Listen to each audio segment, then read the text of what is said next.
यहाँ पर कार्यात्मक जड़ता पढ़े थे आप कल, और अनुक्रिया समुच्चय भी पढ़े थे। और उसके पहले अगर देखें तो ये जो शब्द पढ़े थे कि समस्या समाधान में आने वाली बाधाएं, तो सबसे पहले समस्या समाधान का था सूचना का अभाव या आंकड़ों का अभाव।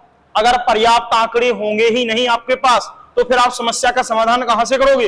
हमने कहा था अगर आपसे कह दिया कि 1 किलोग्राम आम 500 रुपए में बेचा जाता है तो बताओ कितने रुपए का लाभ हुआ, तो भैया आप कहोगे पहले क्रय मूल्य तो बताओ तब हम लाभ बता पाएंगे। तो आंकड़े अगर आप पर्याप्त हो या सूचना का अभाव हो तो समस्या सॉल्व नहीं होगी। बात समझ में। दूसरा कहा था मोर्चाबंदी। मोर्चाबंदी को जब व्यक्ति अपनी वर्तमान स्थिति में कोई बदलाव नहीं चाहता, भैया हम जहां हैं वहीं खड़े हैं, जहां हैं हम वहीं खड़े हैं, यानी कि हमने पार्टी बंदी कर ली जिसको आप कहते हो, मोर्चाबंदी कर ली। फैक्ट्री मालिक झुकने को तैयार नहीं, ये भी कर्मचारी झुकने को तैयार नहीं, दोनों आपस में पुष्पा बने खड़े, बोले हम झुकेंगे नहीं किसी के आगे। तो भैया जब दोनों झुकोगे नहीं तो समस्या क्या नहीं होगी, हल नहीं होगी। इसको कहा जाता है मोर्चाबंदी। बात समझ पाए। फिर अगर हम कहें आगे कार्यात्मक जड़ता या स्थिरता किसे कहते हैं, इसी को कार्यात्मक या क्रियात्मक जड़ता भी कहा गया है। क्रियात्मक भी लिखे तो भी यही है। क्रियात्मक, कार्यात्मक जड़ता या स्थिरता, या जिसको कहें इसमें व्यक्ति की प्रवृत्ति होती है हठ धर्मिता या जिद्दी स्वभाव, यानी व्यक्ति अपनी प्रवृत्ति नहीं छोड़ना चाहता, वो हठ धर्मिता के स्वभाव पर रहेगा। यहां पर कहा है दोनों में लिख दिया, नहीं तो तुम कंफ्यूज होते। अभी हमने थोड़ा सा इसमें फेरबदल किया हुआ शायद पिछली बार से। हमने कहा कि जब कोई व्यक्ति किसी समस्या का समाधान, यानी कि जब कोई व्यक्ति किसी समस्या समाधान पर नया सीखना नहीं चाहता और पुराना तरीका उसका काम नहीं कर रहा, यानी कि नया वो सीखना नहीं चाहता और पुराना तरीका उसका काम नहीं कर रहा, उसको हम क्या कहेंगे, कार्यात्मक जड़ता या स्थिरता कहेंगे। बात समझ पाए। मतलब क्या, इसका मतलब यह है, ध्यान करो, हमने कहा पंचायत आए, दो व्यक्ति थे, हमने तुम्हें कल समझाया था इसको कैसे, हमने तुम्हें इसको ऐसे समझाया था कि एक व्यक्ति था, उसका ये खेत किसान, ये व्यक्ति के घर है, ये इसका घर है, ये इस दूसरे का घर है, ये राम का घर है, ये श्याम का घर है। श्याम ने यहां से खूंटा इसके में गाड़ लिया। अब इसने पंचायत बुलाई, पंच आ गए, पंच ने कहा इसमें क्या बात है, तुम श्याम हटाओ उधर से खूंटा अपना और अपने स्थान पर गाड़ो। तो श्याम कहता है देखो पंच, मैं आप लोगों का बहुत सम्मान करता हूं, आप जो बात कहोगे वो बात मैं मान लूंगा, आप जैसा कहोगे वैसा कर दूंगा, लेकिन खूंटा तो वहीं गड़ा रहेगा। यानी कि अपनी बात पर अडिग रहना, हम अपनी बात पर अडिग रहेंगे। तो इसमें ये जो लिखा है कि जब कोई व्यक्ति किसी समस्या का समाधान, किसी समस्या समाधान पर नया सीखना नहीं चाहता, यानी कि वो कुछ इस खूंटे को उखाड़ के यहां करना नहीं चाहता, और जो खूंटा यहां गड़ा है वो तरीका क्या नहीं कर रहा है, काम नहीं कर रहा, तो स्थिति क्या है, ज्यों की त्यों। इसको हम क्या कहेंगे, हठ धर्मिता या कार्यात्मक स्थिरता या जड़ता। लेकिन नीचे लिखा है अनुक्रिया समुच्चय।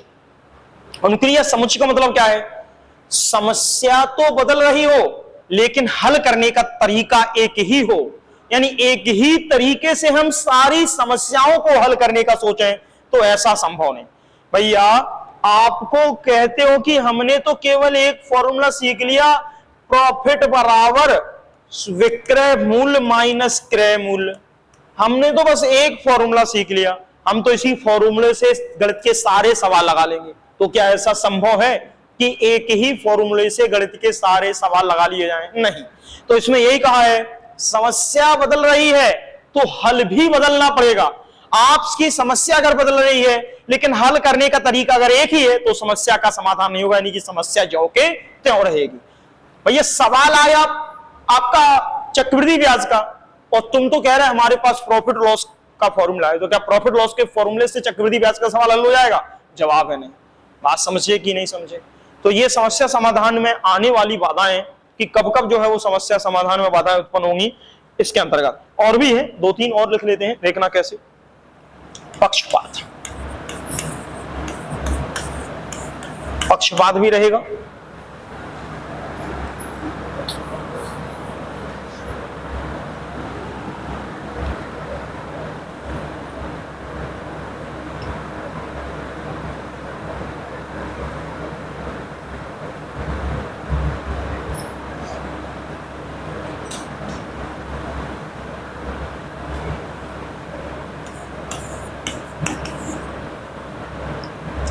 अगर कहें तो इसमें अगर ये लिख लें वैसे रुचि का अभाव या प्रेरणा का अभाव या अनम्यता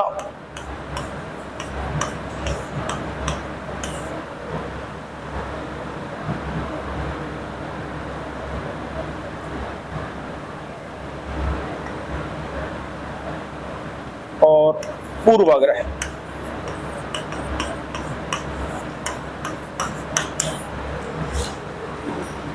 देखना,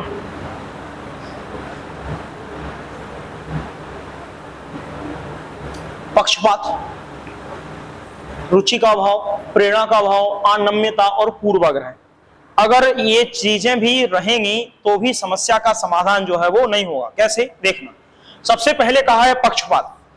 भैया हमारा लड़का, एक पिताजी है, उनका लड़का है, बेटा है, मोहल्ले वाले के लड़के को पीट के आया है, गलती हमारे लड़के की है।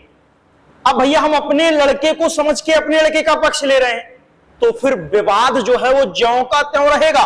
भैया दो लड़के लड़ गए, समझना, मोहल्ले के दो लड़के लड़ गए, उनमें से एक लड़का हमारा था। अब जो लड़का लड़ा है उसमें से एक लड़का हमारा था और हम अपने लड़का का ही पक्ष ले रहे हैं, तो मामला यहां पर शांत नहीं होगा, यानी कि समस्या ज्यों की त्यों रहेगी।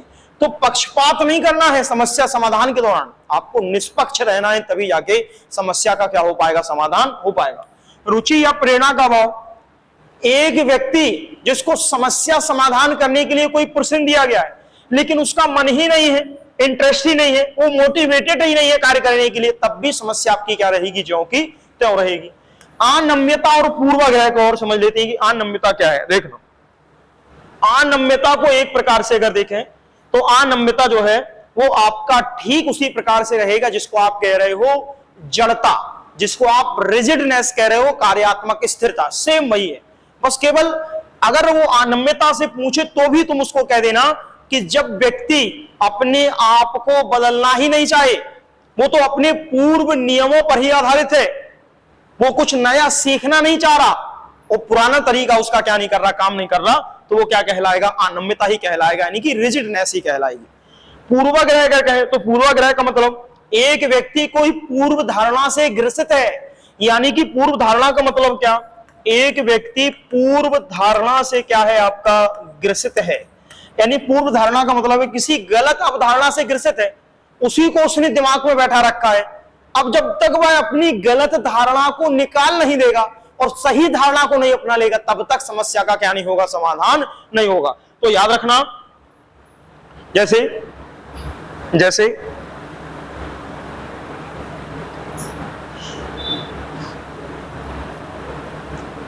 छात्र खुद तो उत्तर गलत दे रहा, छात्र खुद तो उत्तर गलत दे रहा और कह रहा है कि शिक्षक गलत है, मैंने तो अपना उत्तर सही दिया। तो छात्र का खुद उत्तर को गलत देना और दोषी शिक्षक को बताना कि शिक्षक गलत है, मैं तो क्या हूं, सही हूं। तो भैया जो तुमने सीखा है वो तुम किसी पूर्व धारणा से ग्रसित हो या तुमने गलत सीखा है, तो तुम अपने आप में सुधार करो। तुम कहो नहीं मैंने जो सीखा है वो सही है, अध्यापक गलत है, मैंने तो जो लिखा था वो सही लिखा था, तो ये आपका क्या कहलाएगा, पूर्वाग्रह कहलाएगा, यानी कि आप किसी पूर्व धारणा से ग्रसित हो और नया कुछ आप क्या करना चाहते हो, नहीं नया जो है कुछ सीखना नहीं चाहते। ये बताइए यहां तक क्या दिक्कत है भाई तुम्हें? हाँ बता रहे हैं अनम्यता, अभी हल बता रहे, बताओ अनम्यता समझ में नहीं आया, पक्षपात समझ में आया कि नहीं? पहले तो ये पांचों ज्यादा इंपोर्टेंट है नहीं, चार इंपोर्टेंट थे हमने पढ़ा दिए, फिर भी सुनना। पक्षपात का मतलब है मोहल्ले में लड़ाई हो गई है, उनमें से भैया एक भैया हमारा था, एक सामने वाले का था। अब हम तो चाहेंगे कि अपने भैया को बचाएं, अपने भैया का पक्ष लें, तो भैया अगर हम पक्षपात करेंगे तो समस्या ज्यों की त्यों रहेगी। समस्या तो तब सुलझेगी कि लड़का लड़के आया तो दो गाल में उसके चिपका दें कि तुमने गलती की है, तुम भी हकदार हो दंड के और सामने वाला तो है ही, तब जाके समस्या क्या होगी, सॉल्व होगी। तो पक्षपात करोगे समस्या सॉल्व नहीं होगी।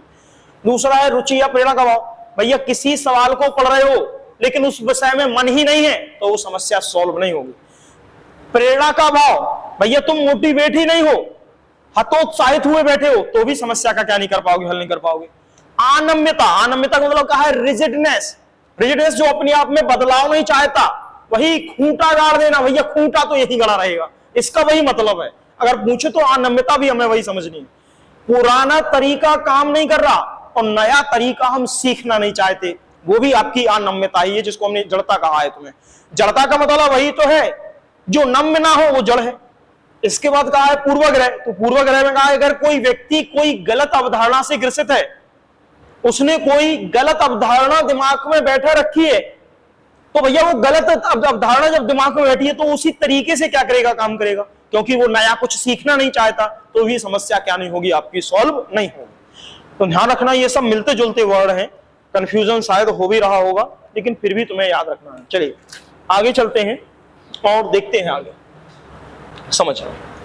यहां पर अब जो अगला टॉपिक है इसी में, अभी अपन पढ़ रहे थे बच्चा समस्या समाधानकर्ता के रूप में, अब बालक को पढ़ना है एक वैज्ञानिक रूप में, यानी कि बालक जो है वो एक नन्हा वैज्ञानिक है।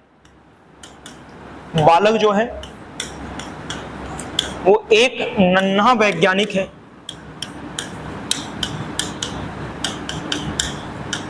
बालक है वो आपका क्या है, एक प्रकार से एक नन्हा वैज्ञानिक। अब इस नन्हे वैज्ञानिक की बात करते हैं कि अगर बालक किस प्रकार से एक नन्हा वैज्ञानिक है, तो देखना इसके लिए फिर वही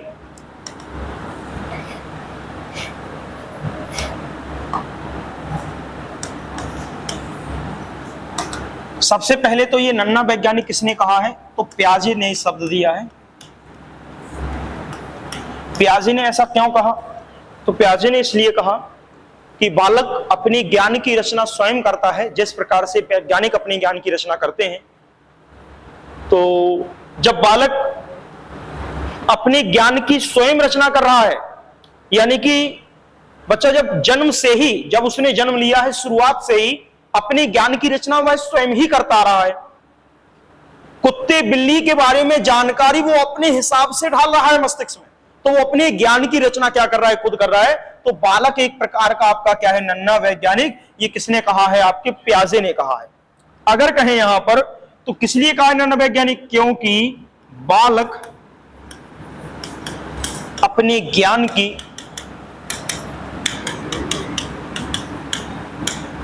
रचना स्वयं करता है।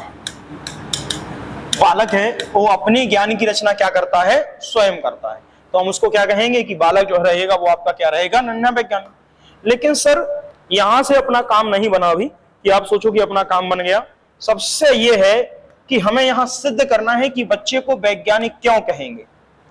तो बच्चे को वैज्ञानिक हम तब कह पाएंगे, एक वे गुण जो किसी वैज्ञानिक में पाए जाते हैं, अगर उन्हीं गुणों को हम बच्चे के अंदर सिद्ध कर दें कि यही गुण बच्चे में पाए जाते हैं, तो हम कह देंगे कि बच्चा भी क्या होगा, एक प्रकार का नन्हा वैज्ञानिक होगा। जैसे अगर कोई कहें वैज्ञानिक के क्या क्या गुण होते हैं, तो कहोगे वैज्ञानिक में सबसे बड़ा गुण है सृजनात्मकता, जिसको आप कहते हो रचनात्मकता। फिर वैज्ञानिक का दूसरा बड़ा गुण है जिज्ञासा। इसके बाद अगर कहें तो वैज्ञानिक का गुण है मौलिकता। फिर अगर कहें वैज्ञानिक का गुण है खतरा मोल लेना, ये वैज्ञानिक का गुण है, खतरा मोल लेना। फिर हम कहें वैज्ञानिक का गुण है सक्रियता, सक्रिय रहेगा। फिर उसके बाद अगर कहें तो और लिख लें वैज्ञानिक के गुण। छठवां वैज्ञानिक का गुण है वैज्ञानिक क्रिया एवं प्रयोग के माध्यम से अपनी बात को सिद्ध करेगा। तो छठवां गुण है क्रिया एवं प्रयोग। अगर हम इन्हीं गुणों को एक बच्चे के अंदर सिद्ध कर दें, इन्हीं गुणों को बच्चे के अंदर सिद्ध कर दें कि यही गुण बच्चे में पाए जाते, तो हम कह देंगे कि बच्चा भी एक प्रकार का क्या है, नन्हा वैज्ञानिक है। यही बात स्पष्ट होगी कि नहीं होगी। तो एक एक करके लेके चलते हैं कि जो ये गुण हैं वैज्ञानिकों के, अगर यही गुण हम बच्चे में स्पष्ट कर देते हैं, सिद्ध कर देते हैं कि यही गुण बच्चे में पाए जाएंगे, तो हम कह देंगे कि हाँ बच्चा भी आपका क्या होगा, एक प्रकार का नन्हा वैज्ञानिक होगा। तो अब धीरे धीरे एक एक करके सारे गुणों को स्पष्ट करते हैं कि कौन कौन से गुण जो है वो बच्चे में आपके होंगे। जितने के जितने गुण, चाहे वो आपका सृजनात्मकता हो, चाहे आपका कुछ भी हो, देखना समझना।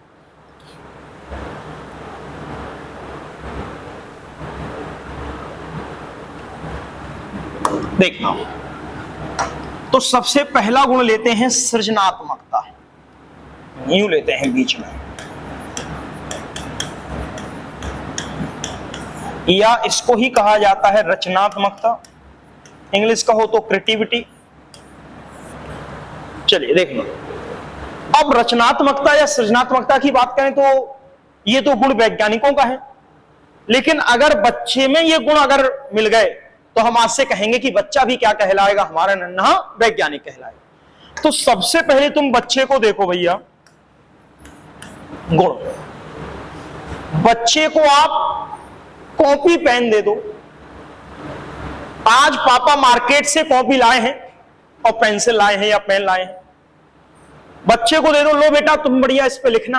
अब पिताजी सोच रहे हैं हम फुर्सत हैं, अच्छी मोटी कॉपी दे दी बच्चे को साल भर के लिए, खूब बच्चा इसमें पढ़ लेगा लिख लेगा। 2 दिन बाद देखो, 1 दिन बाद देखो, पूरी कॉपी पर कुछ नहीं, किसी पर एक लाइन, किसी पर ऐसे गुलगोचे, किसी पर ये आड़ी टेढ़ी लाइन, किसी पर ये लाइन, किसी पर ऐसी लाइन, किसी पर ऐसी लाइन, पूरी कॉपी को क्या कर देगा, भर देगा। अब तुम जैसे उसकी कॉपी देखो, क्यों कॉपी भर गई, कहेगा हाँ पापा कॉपी भर गई, दिखाओ इधर लाओ, इधर लाओ, कहां भर गई। अब तुम उसकी पूरी कॉपी खोल कर देखो, नालायक ये क्या कर दिया, पूरी कॉपी खराब कर दी। अब वो रह गया। लेकिन मनोवैज्ञानिक कहते हैं तुम क्या जानो, उसने कॉपी खराब नहीं की है, उसके मस्तिष्क में जो जो रचनाएं, जो जो आकृति उभर के आ रही थी, उन सबका उसने इस पर क्या कर दिया है, निर्माण कर दिया है। एक लाइन खींचने के लिए भी बच्चे ने अगर एक लाइन भी खींची है कॉपी पर, तो वो भी किसको दर्शा रहा है, वो आड़ी टेढ़ी लाइन नहीं, वो उसकी रचनात्मकता को दर्शा रहा है कि बच्चे ने क्या किया है, लाइन खींचना सीख लिया है। बात समझ पाए? तो आड़ी टेढ़ी लाइन खींचना किसका काम है, बच्चे का। आड़ी टेढ़ी लाइन खींचना किसका काम है, बच्चे का। तो आड़ी टेढ़ी लाइनों को वैज्ञानिक क्या कह रहे हैं, मनोवैज्ञानिक क्या कह रहे हैं, वो भी तो उस आड़ी टेढ़ी लाइन खींचने के लिए भी तो उसको अपने दिमाग में रचना करनी पड़ी, तब तो किसी की नकल नहीं की उसने, भाई आड़ी टेढ़ी लाइन खींची है, क्या बगल वाले की देखी, क्या भैया की देखी, नहीं, उसने अपने दिमाग का यूज किया और आड़ी टेढ़ी लाइनों को क्या कर दिया, खींच दिया है। तो यहां पर अगर कोई कह ले कि आड़ी तिरछी लाइन खींचना, या यूं कह ले कोई कॉपी पर लाइन खींचना, वो आपको किसको दिखाएगा, रचनात्मकता को, और वो गुण आपका किसका रहेगा, सृजनात्मकता का। तो पहला प्रयोग कि बच्चा सिद्ध हो गया कि नन्हा बच्चा जो है वो क्या है, आपका सृजनात्मकता है, गुण जो है वो उसमें रखेगा। जरूरी नहीं, छोड़ो उसको। और देखो एग्जाम्पल, देख जो पापा कॉपी लाए थे उसी कॉपी का पेज फाड़ा, कभी हवाई जहाज बना के उड़ा दिया, कभी नाव बना के घुमा दी पानी में। तो भैया नाव कौन बनाता था, बालक, हवाई जहाज कौन बनाता था, बालक। तो हवाई जहाज और नाव भले ही वो कागज के हैं, लेकिन कहलाएगी क्या, रचना। तो रचनात्मकता का गुण किसमें पाया जाएगा, बालकों में। तो नन्हे बालक आपके क्या हुए, सृजनात्मकता के गुण रखे थे। जरूरी नहीं, फिर सुनो भैया, मिठाई मम्मी लाई थी, मिठाई खत्म हो गई, अब तुम ले जाके गए, मिठाई का डिब्बा उठा के तुमने डस्टबिन में फेंक दिया। बच्चा हो क्या किया, डस्टबिन में रख दी, फेंक दिया, जाएगा डस्टबिन में से डिब्बा उठा के लाएगा। थोड़ी देर बाद तुम देखो उस मिठाई के खाली डिब्बे में एक धागा बांध लेगा और यूं रखेगा, वो कहेगा भाग जाओ, पी पी पी पी गाड़ी आ रही है। यानी कि मिठाई के डिब्बे को क्या बना के चला रहा है, गाड़ी। देखा होगा गांव में बच्चे पत्थर लेते हैं, पत्थर ईंट लेते हैं, उसी ईंट को गाड़ी बना लेते हैं, बोले पी गाड़ी आ रही है। यानी कि मिठाई के डिब्बे से गाड़ी बनाना, खिलौने बनाना किसका काम है, बच्चे का। तो बच्चे में कौन से गुण पाए जा रहे हैं, यानी कि बेकार वस्तुओं से अपने काम के औजार बना लेना, अपनी काम के खिलौने की वस्तुओं बना लेना, वो किसके गुण को दिखा रहा है, रचनात्मकता के गुण को। तो बच्चे में कौन सा गुण पाया जाएगा, सृजनात्मकता का गुण या रचनात्मकता का गुण। बात समझ पा रहे कि नहीं समझ पा रहे, देखना जरूरी है सर, और समझो। रेत के घर कौन बनाता था, बालक। भाई बाहर रेत डली है, उसमें हम घर बना के खेलते हैं, तो रेत के घर ही बना रहे, वो किसको दर्शाएगा, सृजनात्मकता को। जरूरी नहीं रेत के घर बनाना, मिट्टी के खिलौने, भैया मिट्टी थी बाहर, हम खिलौने बना के खूब खेलते थे, वो खिलौने बनाना भी क्या है, रचनात्मकता। तो बच्चे में कौन से गुण पाए जाएंगे, रचनात्मकता के गुण पाए जाएंगे कि नहीं। यानी आप कहें तो रचनात्मक गुण पाए नहीं जाएंगे, बच्चे में तो जन्म से ही कूट कूट कर भरी है क्या, रचनात्मकता या सृजनात्मकता। और ये गुण किसका है, वैज्ञानिक का। तो एक नन्हा बालक भी क्या हुआ, नन्हा वैज्ञानिक हुआ कि नहीं। बात समझ पाई कि नहीं। और अगर कहें, और देखना, और अगर कहें, देखा हो आपने माचिस की डिब्बी खाली हो गई, 2 माचिस की डिब्बी ली, एक ये डिब्बी ले, एक ये डिब्बी ली, एक धागे से जोड़ ली, एक को वहां खड़ दिया, एक को यहां, कह रहा हलो हलो, हाँ आवाज आ रही है। यानी कि माचिस की डिब्बी को फोन बना के खेलना, वो किसका काम है? बच्चों का काम है। तो उसमें भी क्या छुपी हुई है? आपकी सृजनात्मकता। बात समझ पाए कि नहीं? तो याद रखना, ये सारे के सारे गुण किस में पाए जाएंगे? सृजनात्मकता के बालक में। तो अगर बालक में जन्म से ही ये गुण पाए जा रहे हैं तो बच्चा जो है वो क्या है? आपका एक प्रकार से नन्हा वैज्ञानिक है। बात समझ पाए कि नहीं? इसमें कुछ है नहीं लिखने को, हम बार बार आपसे कह रहे हैं, बस सिर्फ और सिर्फ आपको ओरली सुनना है। बस केवल ये याद रखना है कि सृजनात्मकता का गुण बच्चों में पाया जाएगा, इसलिए बच्चा आपके क्या होंगे? नन्हे वैज्ञानिक होंगे। ठीक है, आगे चलते हैं सर। बताओ कुछ झपरा कि नहीं झपरा? चलिए चलिए बताइए। ये तो हमने तुम्हें समझा दिया है, अगर समझ में नहीं आते हैं तो आप पूछ सकते हो, बार बार हम यही तुमसे कहते हैं, और नहीं तो कोई बात नहीं। यहाँ सृजनात्मकता में अगर कहें तो ये तो बात आम बात थी जो हमने आपको बताई है, बच्चे के खिलौने बनाने के आधार पर या बच्चे के खेलने के आधार पर। दूसरा, मनोवैज्ञानिक भी इस बात की पुष्टि करते हैं। ध्यान करो मैकडूगल साहब को, मैकडूगल साहब कहते हैं कि बच्चे के अंदर 0 से 2 वर्ष के दौरान ही 14 के 14 संवेगों का क्या हो जाता है? जन्म हो जाता है। उन 14 संवेगों में एक आपकी रचनात्मकता भी संवेग आता है, जिसको आप सृजनात्मकता कहते हैं। वहां पर कृति भाव संवेग के रूप में मूल प्रवृत्ति जो है वो जानी जाती है।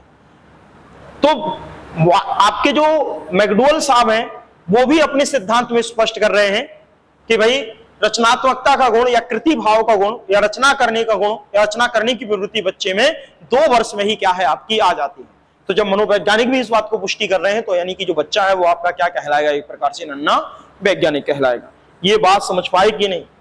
आगे लेते हैं दूसरा। देखिए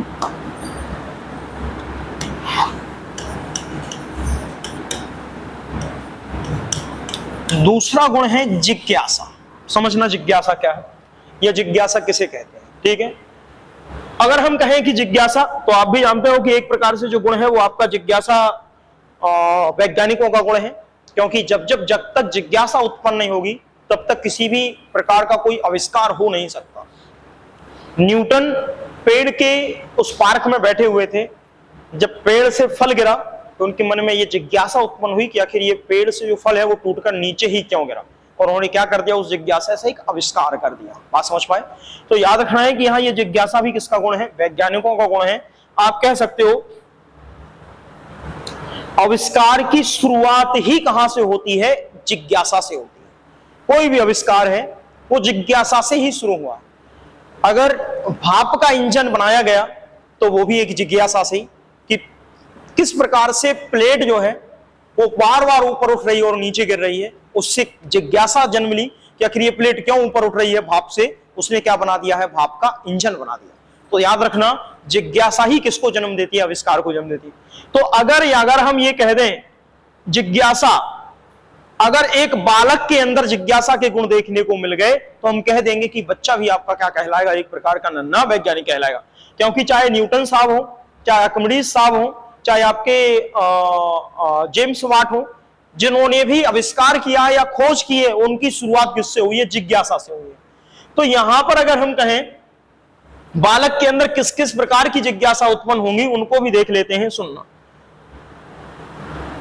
आप बच्चे के पास जाओ, समझना, आप बच्चे जैसे माताजी किचन में है या काम कर रही हैं, एक बच्चा आएगा, उनसे कहेगा मम्मी आप क्या कर रही हो? मम्मी कहेंगे हम खाना बना रहे हैं। आप खाना क्यों बना रही? वो कहेगा खाना खाने के लिए बना रहे। तो खाना क्यों खाया जाता है? यानी कि एक प्रश्न के उत्तर में वो पता नहीं कितने प्रश्न आपसे क्या करता जाएगा? पूछता जाएगा। साथ में तुम माताजी काम कर रही किचन में, या पिताजी बैठे हुए हैं, मोबाइल पिताजी चला रहे थे या मोबाइल पिताजी का रखा हुआ था। पिताजी ये क्या है? पिताजी मोबाइल। इससे क्या होता है? इससे भैया कॉल लगाते हैं, हम कुछ भी इस पर देख सकते हैं। तो पिताजी कैसे कॉल लगाते हैं? यानी कि बच्चे के पास इतने प्रश्न होते, यानी कि आप भी जानते हो कि एक 0 से 2 वर्ष का कोई बालक है, क्योंकि उसको भी बोलना आएगा नहीं, लेकिन जब बच्चे को बोलना आ जाए तो तुम कहोगे यार तुम शांत तो हो जाओ भैया, बहुत दिमाग खा लेते हैं हमारा। यानी कि बच्चे के अंदर इतने प्रश्न रहते, इतने प्रश्न, और प्रश्न एक प्रकार से कब उठते हैं? जब जिज्ञासा उत्पन्न होती है। भले ही वो प्रश्न आड़े तिरछे हो, लेकिन कोई कह नहीं रहा कि तुम इन प्रश्नों को पूछो, उसके मन में अपने आप ही ये जिज्ञासा उत्पन्न हो रही है, इसलिए वो क्या कहता है? प्रश्न पूछता है। देखना, बर्तन रखे हुए हैं, उन बर्तनों को एक एक करके उठा के लाएगा मम्मी के पास। मम्मी ये क्या है, मम्मी कहेंगे ये चमचा, इससे क्या करते हैं, वो बता देंगे मम्मी से। फिर जाएगा दूसरा बर्तन उठा के लाएगा, मम्मी इससे क्या करते हैं, ये क्या है। मतलब धीरे धीरे सारे बर्तन किचन में ले जाएगा। तुम गुस्सा हो भाग रहे हो कि हम उठाएं डंडा, अब भाग जाएगा चुपचाप से। यानी कि जिज्ञासा किसका गुण है, बच्चों का। यानी कि जब बच्चे में भिन्न भिन्न प्रकार के जिज्ञासा उत्पन्न होगी तो निश्चित सी बात है बच्चा क्या करेगा, प्रश्न पूछेगा। क्या हुआ, क्या क्या, हाँ बूढ़े क्यों पूछते हैं, वो तो वयस्क भी पूछते हैं, किशोर अवस्था में पूछते हो, आप भी पूछते हो, हम भी पूछते हैं। केवल बच्चा ही क्यों पूछता है, क्या, हाँ वो कुछ ज्यादा ही क्वेश्चन पूछते हैं, ठीक है।